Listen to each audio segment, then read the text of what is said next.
दोस्तों, स्वागत है आपका आपके अपने YouTube चैनल कैरियर मेकर्स में। SSC GD previous year series में आज हम बात करेंगे रीजनिंग के 28वें पेपर की, जो लिया गया था दिनांक 23 जनवरी को 5:15 से 6:15 के बीच में। आइए देखते हैं इस पेपर में किस टॉपिक से किस तरह के सवाल पूछे गए थे। पहला सवाल आपके सामने ये रहा। ये सवाल आपको देख के ही पता लग रहा है कि सवाल किसका है, डिक्शनरी का। डिक्शनरी में हम केवल अल्फाबेट को देखकर ही सवाल का उत्तर दे सकते हैं। अब यहाँ पर अगर हम देखें तो बी से हमें कुछ मिलने जुलने वाला नहीं है, ओ से भी हमें कुछ मिलने वाला नहीं है। अब देखिए यहाँ पर ओ है, डब्ल्यू है, ए है, यू है और टी है, तो पहले नंबर पर तो ए वाला ही आएगा। दूसरे नंबर पर अब ए के बाद क्या आएगा, ए के बाद क्या आएगा तो ओ आ जाएगा, ये दूसरा हो गया। ठीक है, ओ के बाद फिर क्या आ जाएगा, ये आ जाएगा, ये तीसरे पर है। और फिर ये क्या आ जाएगा, चौथे पर। और ये किस पर आ जाएगा, पांचवें पर। मतलब आपका जो उत्तर होने वाला है ये तीसरा, फिर ये पहला, फिर ये पांचवा, फिर ये चौथा और फिर ये, मतलब आपका उत्तर है 315 42। 315 42 ये दिया गया है आपका ऑप्शन नंबर 4 में। ठीक है, बात कर लेते हैं अगले सवाल की। अगला क्वेश्चन हमसे क्या बोल रहा है, अगला क्वेश्चन किसका है, अगला क्वेश्चन है हमारा कोडिंग से। देखिए अब अगर मैं इसको देखूं, एफ का नंबर कितना होता है 6, जे का नंबर कितना होता है 10। यहाँ पे अगर मैं देखूं एस का नंबर कितना है, एस टी ये कितना है 19, और डब्ल्यू एक्स वाई जेड इसका नंबर कितना है 23। ठीक है, यहाँ पर आप देखिए ये है 4, यहाँ पर कितने का फर्क है 4 का, यहाँ पर भी कितने का फर्क है 4 का, तो यहाँ पर भी कितने का फर्क होगा 4 का, मतलब ये हो जाएगा 8। और 8 किसका नंबर होता है, एच का, मतलब एच आपका उत्तर है, ये गलत। लेकिन इससे हमारा उत्तर निकला नहीं। अब हम देख लेते हैं आगे इस क्या दिया हुआ है इसने।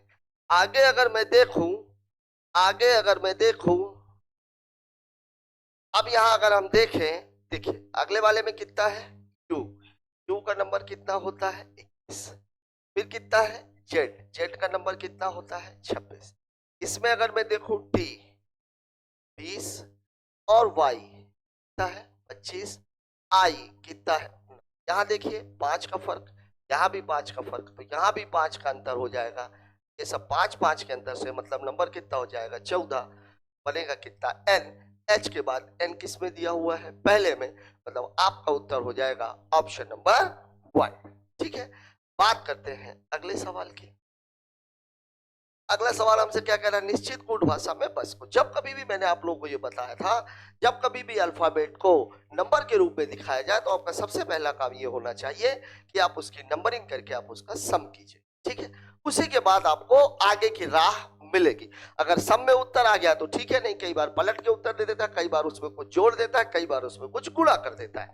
ठीक है, अब आप देखिए बस, इसका दिया हुआ है बस का, बी का नंबर कितना होता है 2, यू का नंबर कितना होता है 21, और एस का नंबर कितना होता है तो, ठीक है 21 9 30 10 40 तो 42। अगर मैं इनको जोड़ूंगा तो ये कितना आ रहा है 42, और 42 ही आपको दिया गया है। अब आपको ड्रम का देखना है। ड्रम के लिए अगर मैं देखूंगा तो डी का नंबर कितना है 4, आर का नंबर कितना है 18, यू का नंबर कितना है 21, और इसका नंबर कितना है 13। अगर मैं इनको जोड़ दूं तो ये कितना हो जाएगा 18 4 22 दूनी 44, एक घटा दिया 43 3 46, 46 और 10 56। आपका उत्तर 56 होना चाहिए, और ये दिया हुआ है आपका ऑप्शन नंबर 1 में। ठीक है, बात कर लेते हैं अगले सवाल की। अगला क्वेश्चन हमसे क्या दे रहा है, बढ़िया सवाल, क्या दिया हुआ है 4 को क्या बनाया हुआ है 250। 5 का आपको निकालना है, ये 6 और 6 का दे रहा है 1200। ठीक है, देखते हैं भाई क्या निकल रहा है। अगर मैं इसको भाग दूं, 4 छंग 24, 4 दूनी 8, 62.5। इसको भाग दूंगा तो 6 दूनी 12, 15 छक्का, ज्यादा ही बड़ा है। आधा करके 125 का गुणा, आधा करके 125 का गुणा नहीं है, आधा करके 125 का गुणा, डबल करके 125 का गुणा अगर मैं देखूं, यहाँ मैं डबल कर दूं 12, 12 गुणे 125, तब भी उत्तर कितना आना चाहिए था? 125 चौके 500, 500 तो हो जाएगा 100। ये मामला भी नहीं है। क्या हो सकता है? 256, 1296। डाटा ये भी हो सकता है 256 माइनस 6, और ये हो सकता है 1296 माइनस 6। ये है 36 का स्क्वायर और ये है, कुछ बनेगा क्या? बंद हो रहा। देखिए सवाल में इसने किया क्या है, इसने किया ये है 4 का स्क्वायर और इसका भी स्क्वायर, मतलब 4 की घाते 4। कितना होगा ये? 256। इसमें 6 घटा दिया। ठीक है, यहां भी देखिए 6 की घाते 2 36 होता है, तो 6 की घाते 4 कितना होता है? 1296। और इसमें उसने 6 घटा दिया तो कितना आ गया? 1200। यहां अगर मैं देखूं 5 की घाते 4, 5 25, और 25 का कितना होता है? 625। इसमें से 6 घटा देगा, मतलब 625 माइनस 6, उत्तर कितना होना चाहिए? 619। दिया है क्या? मतलब यही आपका तरीका है। ये गलत था, ये गलत था, ये गलत था, ये गलत था, मतलब हमारा उत्तर। अब देखिए ये पकड़ में कैसे आया। यहाँ मुद्दा यह है कि आपके दिमाग में ये चीज आएगी कि इसको मैंने कैसे पकड़ा। यहाँ पर हमने सबसे पहले गुणा करके देखा। गुणा करने में मामला यहाँ पर डिफरेंस बहुत ज्यादा है। ठीक है, दूसरा तरीका ये देखा मैंने कि इसको आधा करके, अगर मैं आधा करके देखूं तो 102 और 2 में 125 का गुणा। इसको अगर मैं आधा करूं 3 में 125 का गुणा करें, कमी आएगा। चलो इसको डबल करके देखते हैं।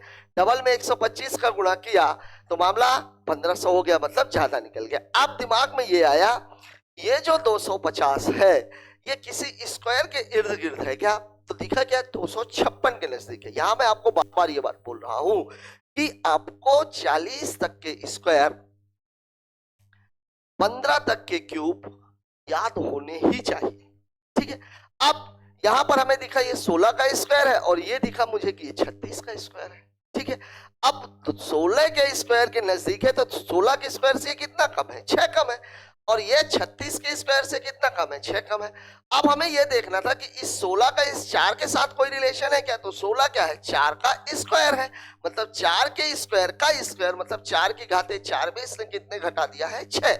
यही हाल 36 6 का स्क्वायर है, तो 6 की घाते 4 में उसने कितना घटा दिया है? 6।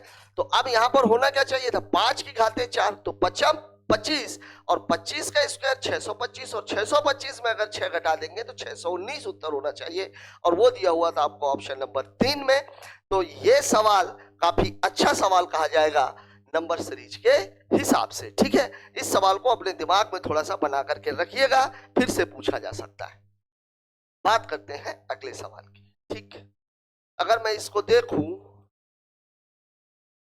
तो देखिए आप, ये वाला ट्रायंगल मुझे कहीं दिख ही नहीं रहा, ये वाला ट्रायंगल कहीं भी नहीं है। एक ट्रायंगल ये बना हुआ है, ठीक है, एक ट्रायंगल ये छोटा वाला ये बना हुआ है, बाकी किसी भी ट्रायंगल में ये नहीं। तो पहला नंबर तो पहले ही गलत है। ये वाले को आप देखो, ये वाले को अगर मैं देखूं, ये 2 लाइनें, 2 लाइनें वैसे ये बनी भी नहीं है एज इट इज, ये दोनों सीधे बनी हुई हैं, फिर ये 2 लाइनें हैं। लेकिन सवाल ऐसा नहीं है, इसमें सवाल में बिल्कुल सीधी लाइन है, मतलब ये सीधा सीधा षटभुज है, सीधा सीधा षटभुज, बिल्कुल ये सीधा सीधा दिया हुआ, ऐसे दिया हुआ। इसने क्या किया है? आगे पीछे कर दिया। ठीक है, ये लाइनें दोनों सीधी नहीं है, जबकि ये दोनों लाइनें सीधी है, मतलब ये मेरा उत्तर गलत हो जाएगा। चौथे नंबर में अगर मैं देखूं, ये वाले हिस्से को, ये वाला हिस्सा मुझे कहीं भी नहीं दिखेगा। ठीक है, ये वाला हिस्सा केवल इस पॉइंट पर दिख रहा है, ये वाले पॉइंट पर। त्रिभुज, त्रिभुज के बाद एक सीधी लाइन होनी चाहिए, ये सीधी लाइन में नहीं है। और दूसरी बात, आकृति घुमाने की भी अनुमति नहीं है, मतलब ये मेरा नहीं है। ठीक है, मतलब मेरा 100% उत्तर कौन सा है? तीसरा। और ये तीसरा है कहां पे? ये देख लीजिए आप, देखिए ये बनाया हुआ है इसने ट्रायंगल, ये ट्रायंगल है आपका, ये ट्रायंगल दिख, और इसी ट्रायंगल से ये वाली जो लाइन है, इससे इसने ये वाली लाइन खींच दी, और इससे इसने, और यही मेरे सवाल का जवाब है। ठीक है, मतलब उत्तर हो जाएगा आपका ऑप्शन नंबर 3। ठीक है, बात करते हैं अगले सवाल की। ब्लड का रिलेशन, ब्लड रिलेशन का सवाल है ये। ब्लड रिलेशन में ये चीज इसको बता रहा है, देखते हैं। R%Y, पहले मैंने इसको लिया R%Y, परसेंट का मतलब है सहोदर, सहोदर का मतलब होता है सह उदर, जो एक ही पेट से निकले हुए हो। पेट से कौन निकलते हैं? भाई और बहन। लेकिन भाई है कि बहन है ये क्लियर नहीं है। A% B मतलब R और Y जो है ये भाई बहन है, ठीक है। फिर क्या बोल रहा है? Y एंड D दिया हुआ है। अब Y से D का रिलेशन बनाया हुआ है, तो Y एंड का मतलब क्या है? Y D की माता है, Y D की माता है। अब इससे दो चीजें हैं, इसका निर्धारित हो गया, अगर ये D की माता है मतलब इसकी शादी भी हुई होगी। देखते हैं दिया है कि नहीं दिया है। फिर D एंड, एंड के लिए क्या दिया हुआ है? एंड के लिए दिया हुआ है D G का पति है। G किसका पति है? पति है मतलब डबल लाइन, ये पति है तो बट नेचुरल है कि ये पत्नी होगी, ठीक है। D and G। फिर क्या बोल रहा है? G हैज M, हैज का G इसकी पुत्री है, G M की पुत्री है, मतलब G के माता पिता कौन है? अब M माता है कि पिता है पता नहीं, ठीक है। तो यम का दामाद, M का दामाद, यम का जो दामाद है वो कौन है? D है, क्योंकि G क्या है? यम की पुत्री है और इसकी शादी इससे हुई है, तो यम का दामाद कौन है? D। D R का है, D किसका है? R का। तो D R का क्या है? D R का देखिए ये दोनों क्या थे? भाई बहन थे, ये इसकी पुत्री है, तो D R का क्या हो जाएगा? भतीजा या भांजी, ठीक है, भतीजा या भांजा, ठीक है। देखिए कोई दिया हुआ क्या? नहीं दिया हुआ है, उत्तर क्या हो जाएगा? ठीक है, एक चीज ये क्लियर हो गई। M का दामाद, M का दामाद, M का दामाद कौन है? D है, मतलब D R का है। D किसका? D के रिलेशन किसके साथ? R के साथ। अब D पुत्र किसका है? Y का, और R जो है या Y की या तो भाई है और या तो बहन है, ठीक है। तो सीधी सी बात यह है कि या तो ये भतीजा है और या तो ये भांजा है। ऑप्शन में भतीजा कहीं है नहीं, मतलब उत्तर हमारा क्या हो जाएगा? भांजा। क्लियर क्यों नहीं हो रहा था? क्योंकि R लड़का है कि लड़की है ये अपने को पता नहीं है, ठीक है। बात कर लेते हैं अगले सवाल की। जब कभी भी इस तरीके का सवाल आता है जिसमें आपको चिन्ह बदलने होते हैं, तो मैंने आप लोगों को इसमें ये बताई थी कि सबसे पहले हमारा फोकस भाग पर, फिर गुणा पर, और अगर दोनों एक साथ हैं तो भाग और गुणे की। ठीक, देखते हैं इस सवाल में क्या। देखिए यहाँ पर भाग यहाँ पे दिया हुआ है, 18 में भाग देखो 3 आ जाएगा, 48 16। अब यहाँ दिक्कत क्या है? देखिए मैं आपको बता रहा हूँ। देखिए ये 16, इसके पहले कौन सा चिन्ह लगा हुआ है? माइनस। 16 चौके 64 बहुत ज्यादा है, मतलब माइनस की वैल्यू बहुत ज्यादा आ रही है। माइनस की वैल्यू क्या आ रही है? बहुत ज्यादा आ रही है, ठीक है। अब हमें गुणे को बदलना है। गुणे को बदलने के लिए कौन कौन से ऑप्शन है? एक तो ये वाला है और एक ये वाला है, गुणे और धन।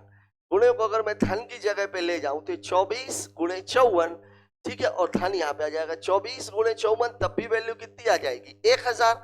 और धन यहाँ पे आ जाएगा तो ये तो मामला कितने का रहेगा? केवल 50 का ही रह जाना है। तो ये 1000 जो वैल्यू आएगी, 18 त्याई 54, 24 त्याई 72। अच्छा ये भाग भी लगा हुआ, देखिए 24 गुणे 54 भागे 18 माइनस 48 धन 16। देखिए 18 त्याई 54, 24 त्याई 72, 72 माइनस 48 प्लस 16, 72 में 48 घटाएंगे 24 प्लस 16, उत्तर कितना आ जाएगा? मतलब हमारा उत्तर सही है, दूसरा नंबर। अगर मैं तीसरे को चेक करता, देखिए अगर मैं इसको चेक करता, भाग की जगह गुणा, यहाँ अगर मैं इसको ले आता, यहाँ अगर मैं इसको ले जाता, गुणे की जगह भाग को यहाँ पे अगर मैं गुणा कर देता, यहाँ पे अगर मैं क्या कर देता? भाग कर देता, तो यहाँ पर भी एक इश्यू हो जाता। 54 में इसका गुणा करेंगे तो ये 500 के आसपास जाएगा, और ये माइनस में कितना आ जाएगा? केवल 3। तो 24 में से 3 घटेगा तो 21 ही आएगा, और 21 में जब 500 को आप जोड़ोगे तो उत्तर 500 प्लस जाएगा। लेकिन यहाँ पर उत्तर आपको कितना दिया हुआ है? 40। मतलब एक चीज निश्चित है कि हमारा जो उत्तर है वो हो जाएगा ऑप्शन नंबर 2। बात करते हैं अगले सवाल की। सरल सवाल। जनवरी 31 दिन की होती है, मार्च में कितने दिन का होता है? 31 दिन का। सोचने की आवश्यकता ही नहीं है, ठीक है, सभी को ये पता है। जून नवंबर जानिए, अप्रैल सितंबर 30, 28 दिन की फरवरी, चौथे सन, ठीक है। तो फरवरी को छोड़ करके और 4 महीने छोड़ करके बाकी सारे महीने कितने दिन के होते हैं? 31 दिन। बात करते हैं अगले सवाल की। कोडिंग। कोडिंग में आप देखिए हमसे पूछा क्या, यहाँ पर आप क्वेश्चन बाद में देखिएगा, पहले ये देखिए आप क्या पूछ रहा है? कैंडी। देखिए कैंडी कहाँ पे आया हुआ है? एक कैंडी यहाँ पे आया हुआ है, दूसरा और कहीं कोई कैंडी आया है क्या? Candy glass feature cable, glass feature candy cable, यहाँ पे भी आ गया कैंडी। अब यहाँ देखिए कैंडी ग्रास में दिया हुआ है प्रोड्यूसर और डॉग, यहाँ पे दिया हुआ है प्रोड्यूसर और रिमोट, मतलब कॉमन क्या है दोनों में, ये वाला हिस्सा प्रोड्यूसर दोनों में कॉमन है, मतलब 100% इसका उत्तर क्या हो जाएगा, प्रोड्यूसर। इस तरह के सवालों में मैंने आप लोगों को बताया था। क्वेश्चन बाद में देखिए, सबसे पहले आप ये देखिए कि आपसे पूछा क्या जा रहा है, जो पूछा जा रहा है वो कहां पर है। अगर वो एक जगह पे मिल गया तो ये देखिए वो कहीं दूसरी जगह पर भी आया है क्या, अगर आया हुआ तो दोनों में जो कॉमन होगा वही आपका उत्तर है, ठीक। अगर वो नहीं आया हुआ तो उसके अलावा जो आए हुए हैं वो कहां पे आए हुए हैं, उसको निकाल दीजिए, तो जो बचेगा वही आपका उत्तर हो जाएगा, ठीक है। बात करते हैं अगले सवाल की।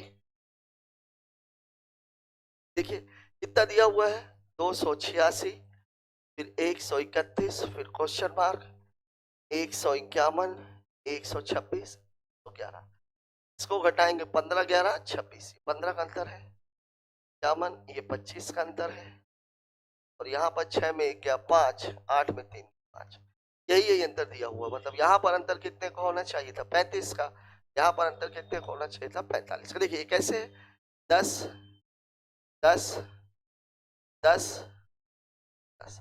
अब देखिए इस फॉर्मेट में है 231, सॉरी इस फॉर्मेट में है, ये घटते हुए क्रम में, इस फॉर्मेट में है घटते हुए क्रम में, तो अगर मैं इसको जोड़ूंगा तो 5 1 6, 15 3 18, 186, या 11 में से 5 चला गया 6, और 23 में से 5 चला गया 18, उत्तर हमारा हो जाएगा 186, और ये दिया गया है ऑप्शन नंबर 3, ठीक है। बात करते हैं अगले सवाल की।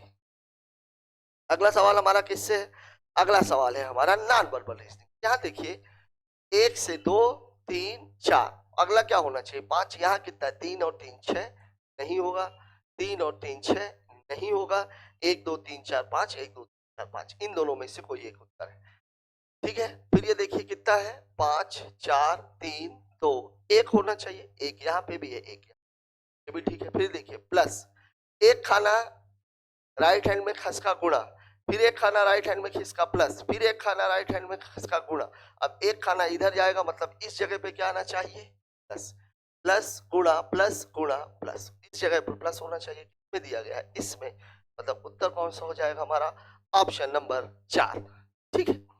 बात कर लेते हैं अगले सवाल की। A b c d e f और जी कितने हैं, 3 3 6 और 1, 7 लोग उत्तर की ओर मुख करके बैठे हैं, 7 लोग हैं। चलिए पहले मैं सीधी लाइन में बना देता हूँ 7 लोग, 1 2 3 4 5 6 और ये 7। यहाँ ध्यान दीजिएगा ये लाइन 100% नहीं है, लाइन उधर भी सरक सकती है, लाइन इधर भी सरक सकती है, ठीक है। ए बाई ओर से दूसरे स्थान पर बैठा हुआ, बाई ओर से दूसरे स्थान पर 1 और 2, यहाँ पर कौन बैठ जाएगा, ए और सी के बीच केवल 2 व्यक्ति बैठे, इधर तो बैठा नहीं सकते, 1 2, ए और सी के बीच में केवल 2 व्यक्ति बैठे हैं, डी और एफ के बीच में केवल डी ए के ठीक बगल में है, इधर भी हो सकता है इधर भी हो सकता है, बी डी के ठीक बगल में है, बी डी के ठीक बगल में है, बी डी के ठीक बगल में है। अब देखिए अगर मैं बोलूं डी यहाँ पे बैठ जाएगा तो फिर बी ठीक इधर बैठ ही नहीं सकता, यहाँ पे बैठाना पड़ेगा मुझे, डी ए के ठीक बगल में है, और क्या बोल रहा है बी डी के ठीक बगल में है, बी डी के ठीक बगल में, ये बैठ गए, डी और डी ए के ठीक बगल में है, बी डी के ठीक बगल में है, डी और एफ के बीच 3 व्यक्ति है, 1 2 और 3, यहाँ पे कौन बैठ जाएगा, ठीक है। डी और एफ के बीच केवल 3 व्यक्ति बैठे, डी ए के बी डी के ठीक बगल में है, और ई सी के ठीक बगल में नहीं है, मतलब ई सी के बगल में नहीं हो सकता, तो ई कहाँ पे आ जाएगा, यहाँ पर। अब कोई छूट रहा है क्या, कौन सा छूट रहा है भाई, a b c d e f g छूट रहा है, यहाँ पे कौन आ जाएगा, ठीक। अब आपसे पूछा क्या है, अंतिम दाएं सिरे पर कौन बैठा है, अंतिम दाएं सिरे पर बैठा हुआ है एफ, इसलिए आपका उत्तर हो जाएगा ऑप्शन नंबर 2। बढ़िया सवाल है, केवल एक जगह आपको पकड़ना था, ये पॉइंट डी ए के ठीक बगल में है, बी डी के ठीक बगल में, यहाँ पर पोजीशन बन रही थी, डी को अगर मैं यहाँ बैठा देता तो फिर बी इसके बगल में नहीं बैठ सकता था, इसलिए मेरे को डी यहाँ पे बैठाना पड़ा, ठीक है। यही आपके सवाल का जवाब है। बात करते हैं अगले सवाल की। फिर से कोडिंग का ही सवाल है, अब इसमें फिर वही भाग और गुणा। देखिए यहाँ पर 9 भागे 3 ये जा रहा है, 12 6 72, अगर मैं इसको हल करूं तो मामला हो जाएगा 72 धन 3 ऋण 4। ठीक है, 72 में से 71 एक घटेगा, 71 आना चाहिए, 25 आ रहा है। ठीक, धन और ऋण को अगर मैं बदलूं भी, ऋण को यहाँ ले आऊं, धन को यहाँ ले जाऊं, तो अंतर कोई ज्यादा खास आने वाला नहीं है, केवल एक का ही फर्क आएगा। तो धन और ऋण वाला मामला तो बदलने से कोई फायदा होने वाला नहीं है। भाग और ऋण को अगर मैं बदलूं, भाग को अगर मैं ऋण की जगह पे ले जाऊं, 3 भागे 4 भाग ही नहीं जाएगा, इसलिए ये वाला भी गलत है। गुणे और भाग को, गुणे और भाग को, चलिए इसको बदल के देखिए, भाग है और ये हो सकता है। 12 में 6 का भाग देंगे कितना आ जाएगा, 2, धन कितना हो जाएगा, 9 तिरिक 27 और माइनस कितना 4, ये इसका उत्तर कितना हो जाएगा 25, मतलब मेरा ऑप्शन हो जाएगा ऑप्शन नंबर 2। गुणे और धन को बदलने में कोई फायदा इसलिए नहीं था, गुणे अगर यहाँ चला जाता, धन अगर यहाँ आ जाता, तो 9 छक्का 54, 54 2 56 और 10 नहीं, 6 तिरिक 18, किसको बोल रहा है, गुणे और धन को। अच्छा, यहाँ गुणे आ जाता, 3 त्रिकाई 9, 6 तिरिक 18, 18 12 30, 30 में से 4 जाता, कितना आ जाता 26। बहुत नजदीकी मामला और भाग वाला, लेकिन चूंकि हमने लगाना नीचे से शुरू किया था, इसलिए हमारा उत्तर क्या आ गया, दूसरा। ठीक है, ऊपर से लगाते तो दूसरी बार में ही हमारा उत्तर आ गया होता। बात करते हैं अगले सवाल। देखिए यहाँ पे क्या दिया हुआ है, 2 6 12 20 30 42 56 72 और क्वेश्चन, यहाँ 4 का, यहाँ पर 6 का, यहाँ पर 8 का, 10 का, 12 का, 14 का, 16 का, अगली बार 18 का, 72 8 80 और 10, उत्तर कितना हो जाएगा 90, और ये है मेरा ऑप्शन नंबर 2 का। बहुत ही बढ़िया सवाल, बहुत ही सरल सवाल। बात करते हैं अगले सवाल की, इसमें भी नंबरिंग ही कर लेते हैं। एफ का नंबर कितना होता है, 6 16 9, स्टूडेंट 19, एल 12 22। यहाँ पे अगर मैं देखूं तो ये 10 का, ऋण 7 का, 10 का, ऋण 7 का, फिर 10 का, फिर ऋण 7 का, मतलब कितना होना चाहिए 15, और 15 किसका है। एक तरीका तो ये था, दूसरा एक तरीका और लगाते लगाते समझ में आया। देखिए डुअल सीरीज है, 6 3 9, 9 3 12, 12 3 10 3 10 3। ठीक है, उत्तर हर दोनों ही स्थितियों में कितना आ रहा है, उत्तर दोनों ही स्थितियों में कितना आ रहा है, ओ, मतलब ओ ही हमारा आंसर है। बात करते हैं अगले सवाल की, यहां देख लेते हैं भाई, यहां क्या दिया हुआ है, देख लेते हैं। देखिए ई एफ जी, तो अगला तो एच ही होगा, एच ही होगा, और किसी में अच्छा ही नहीं, ई एफ जी एच। देखिए ई एफ जी, अगला वाला है, कुछ भी नहीं है सवाल में, बहुत ही सरल सवाल कहा जाएगा ये। बात करते हैं अगले सवाल, सिलॉक्स। सिलॉक्स से मैंने आप लोगों को एक बात बताई थी, सबसे पहले पदों के मान, फिर देखना है निष्कर्ष से कि एक कथन से निकला हुआ है या एक से ज्यादा। एक से निकला हुआ है तो केवल 2 चीजें, सकारात्मक से सकारात्मक, नकारात्मक से नकारात्मक, 50 वाले का मान 100 नहीं होगा। अगर एक से ज्यादा कथनों से है तो फिर मध्य पद, और मध्य पद का मान किसी न किसी एक कथन में 100 होना चाहिए। ठीक है, देखते हैं यहाँ पे क्या किया। देखिए सभी हाथ उंगलियां हैं, हाथ की वैल्यू कितनी हो गई 100, उंगलियां की वैल्यू कितनी हो गई 50, उंगलियों के बाद है लगा हुआ है पैर, पैर के पहले है सभी तो 100, उंगलियां के बाद है तो 50, उंगलियां ये कितना है 100, पैर के अंगूठे ये। अब देखिए तीनों में उंगलियां ही कॉमन है, मतलब 1 का 3 के साथ बन सकता है, 2 का 3 के साथ बन सकता है, 1 और 2 का नहीं बनेगा। 1 और 3 का बन जाएगा, 2 और 3 का बन जाएगा, लेकिन 1 और 2 का रिलेशन, 1 और 2 का रिलेशनशिप क्यों नहीं बनेगा, क्योंकि यहाँ पर मध्य पद का मान कितना है 50 है। ठीक है, सभी सकारात्मक है, मतलब सकारात्मक उत्तर ही आएगा। सभी पैर के अंगूठे उंगलियां हैं, सभी पैर के अंगूठे उंगलियां हैं, पैर के अंगूठे उंगलियां हैं, सभी पैर के, सब पैर के अंगूठे की वैल्यू 50 है, और यहाँ कितना दे दिया है 100। फिर कुछ पैर के अंगूठे हाथ है, कुछ पैर के अंगूठे हाथ है, मतलब इसका और इसका रिलेशन, पहले और तीसरे का। पैर के अंगूठे हाथ है, पैर के अंगूठे की वैल्यू कितनी है 50, यहाँ भी कितनी दिया हुआ है 50, उंगलियां उंगलियां वैलिड है, हाथ की वैल्यू 100 है, कुछ भी हो सकता है, मतलब ये वाला उत्तर सही है। कुछ पैर के अंगूठे पैर है, दूसरे और तीसरे के बीच में बनेगा क्योंकि उंगलियां वैलिड है। पैर के अंगूठे की वैल्यू यहाँ 50 है और यहाँ पर भी कितनी दी हुई 50 है। ठीक है, मतलब ये वाला भी सही है, मतलब ऑप्शन हो जाएगा निष्कर्ष 2 और 3 अनुसरण करते हैं और ये दिया हुआ है ऑप्शन नंबर 2 में। ठीक है, बात कर लेते हैं अगले सवाल की। अगला क्वेश्चन मिरर इमेज से है। मिरर इमेज में मैंने आप लोगों को क्या बताया था? मिरर इमेज में मैंने आप लोगों को बताया था कि जो लेफ्ट में रहता है वो हमेशा राइट में चला जाता है, पहला। और जो जिसका मुंह है, मतलब पहले तो ये पूरा पलटेगा और फिर जो एम है एम भी पलटेगा। जैसे एम का जो मुच्छी इधर है वो इस तरफ चलेगा, ई का जो इधर है वो सब इस तरफ चला जाएगा। तो शुरुआत हम करते हैं कहां से देखने की? कि एम से। एम से देखने की शुरुआत क्यों? क्योंकि ये इस तरफ है तो इस तरफ जाएगा। देखिए एम, एम सभी में एक ही जैसा बना हुआ है, कोई दिक्कत नहीं। ई सभी में एक जैसा बना हुआ है, कोई दिक्कत नहीं। टी छोटा वाला इस तरफ आएगा, यहाँ बड़ा है, यहाँ बड़ा है, यहाँ ठीक है, यहाँ बड़ा, मतलब एक ही उत्तर सही है। बस ये भी गलत, ये भी गलत, ये भी गलत, केवल एक चीज देखने पर, टी देखने पर। ठीक है, क्योंकि बाकी तीनों में टी क्या बना हुआ है? बड़ा वाला बना हुआ है, जबकि प्रश्न में जो टी है वो छोटा वाला था और छोटे वाले में जो उत्तर हमारा आ रहा है वो ये वाला आ रहा है। मतलब हमारा उत्तर कौन सा सही है? Option number 3। बात कर लेते हैं अगले सवाल की। डाइस, डाइस मैंने आप लोगों को बताया था कि अगर एक कॉमन है तो जो बाकी के बचे हुए दो हैं उन्हें क्लॉकवाइज और एंटी क्लॉकवाइज घुमा देते हैं। अगर दो कॉमन है तो जो बचे हुए एक एक हैं वही जो है एक दूसरे अपोजिट होते हैं। अब यहाँ पर देखिए, आप यहाँ पर आप देखिए किसके फलक में पूछा हुआ है? At the rate. At the rate यहाँ पर देखिए, चतुर्भुज यहाँ भी है, चतुर्भुज यहाँ भी, ठीक है, त्रिभुज यहाँ भी है, त्रिभुज यहाँ भी है, बचा क्या? At the rate. तो एट द रेट का जो अपोजिट है वो हो जाएगा इन्फिनिटी, इन्फिनिटी, और ये दिया हुआ है पर 3 में। ठीक है, बात करते हैं अगले सवाल की।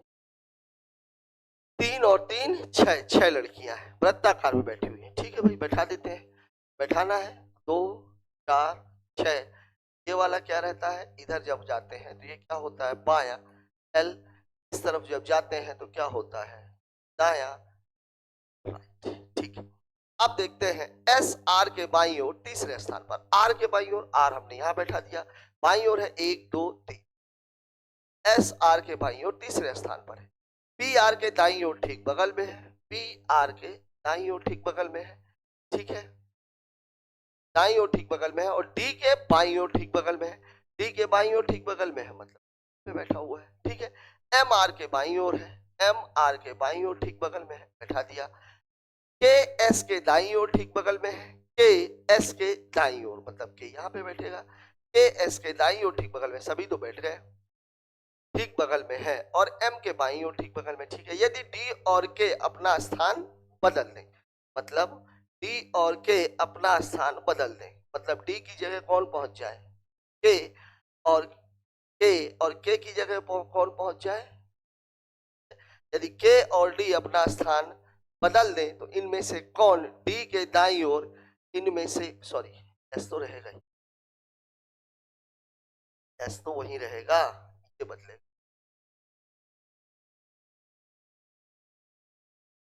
ठीक है, यदि डी और के अपना स्थान बदल लेती हैं तो इनमें से कौन डी के दाईं ओर ठीक बगल में? डी के दाईं ओर, डी के दाईं ओर, दाया मतलब इस तरफ, तो डी के दाईं ओर कौन हो जाएगा? एम, मतलब मेरा उत्तर हो जाएगा एम। ये ध्यान दीजिएगा, धोखा मत खा जाइएगा, एस डी के बाईं ओर है, दाईं ओर कौन है? एम। ठीक, बात करते हैं अगले सवाल की। खत्म दोस्तों, यहाँ पे आकर के हमारा पेपर खत्म होता है। मुझे आशा ही नहीं, पूरा भरोसा है कि पेपर के जो सवाल है उनके अंदर जो चीजें थी वो इस डिस्कशन के बाद आपके पूरे तरीके से समझ में आ गई हो। मेरा ये सोचना कहाँ तक सही है कमेंट बॉक्स में जाकर जरूर बताएं। मिलते हैं कल फिर एक नए पेपर के साथ, तब तक के लिए